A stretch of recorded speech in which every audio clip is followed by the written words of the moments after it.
Both Joe Biden and Donald Trump face challenges in winning over voters. They are historically unpopular. We know that people have been thinking about immigration, about access to reproductive rights and abortion.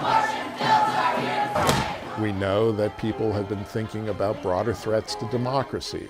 People are concerned about the age and health of the candidates and what's happening on the Democratic Party side. We also know that voters are obsessed with the economy and things like inflation. And that in 2024, the votes in 7 states will matter more than the rest of the United States.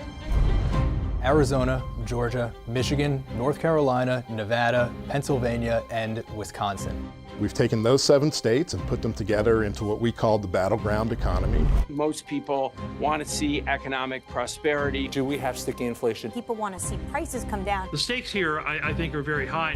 If we were to view those 7 swing states as some sort of autonomous, single economy, they would produce about $4.4 trillion in GDP. It's an economy that would be bigger than Japan.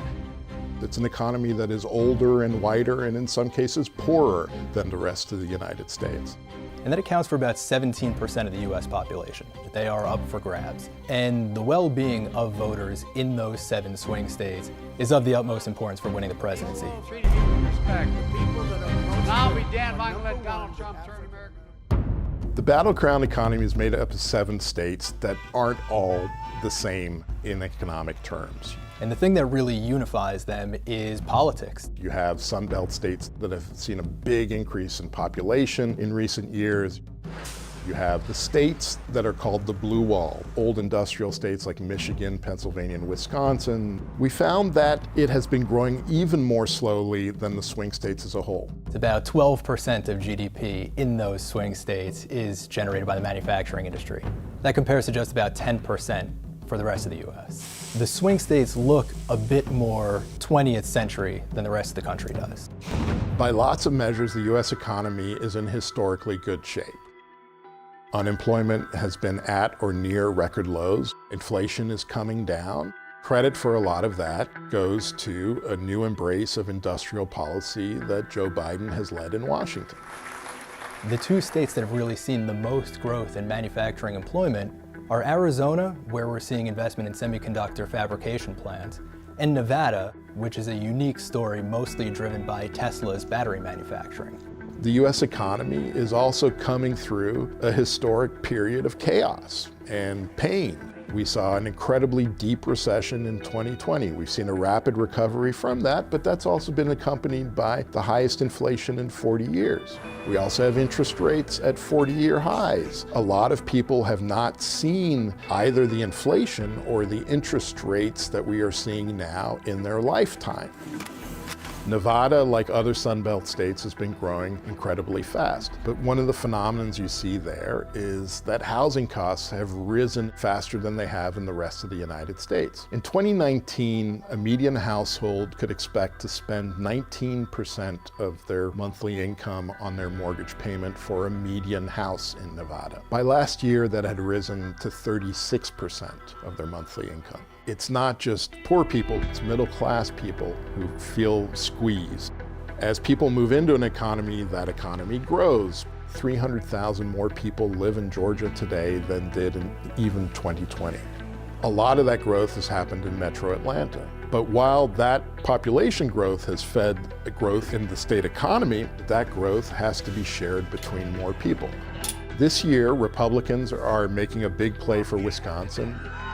Between 2019 and 2023, in real GDP per capita terms, the Wisconsin economy actually shrank by just under 1%. At the same time, you have booming parts like Dane County, which is where Madison sits, the big university town. The reality is blue counties have done a lot better economically than red counties. One of the main reasons is that a lot more people are flocking to blue counties, which tend to be clustered around big cities. Counties that voted for Joe Biden grew by an aggregate of 4.2% in terms of real GDP per capita. Counties that voted for Donald Trump grew by just 0.8%.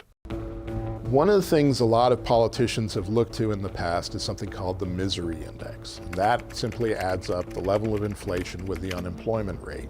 The unemployment rate has remained low throughout much of President Biden's term in office. The inflation rate has come down from over 9% to under 3.5%, and that makes his misery index look pretty good through time.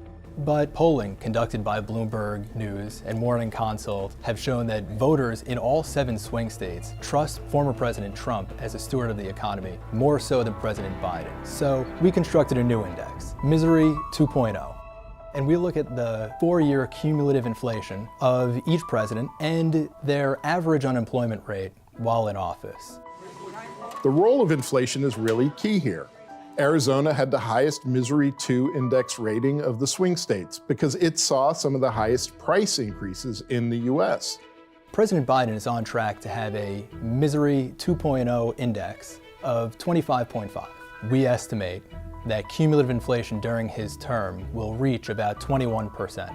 That means that about a fifth of voters' purchasing power has been shaved off relative to where they were before he took office. Needless to say, that's not all his responsibility. Deficit spending, first enacted under President Trump and then enacted under President Biden, would tend to put upward pressure on interest rates. But the Fed stepped in to buy up bonds, to suppress interest rates, and to facilitate spending when the economy reopened.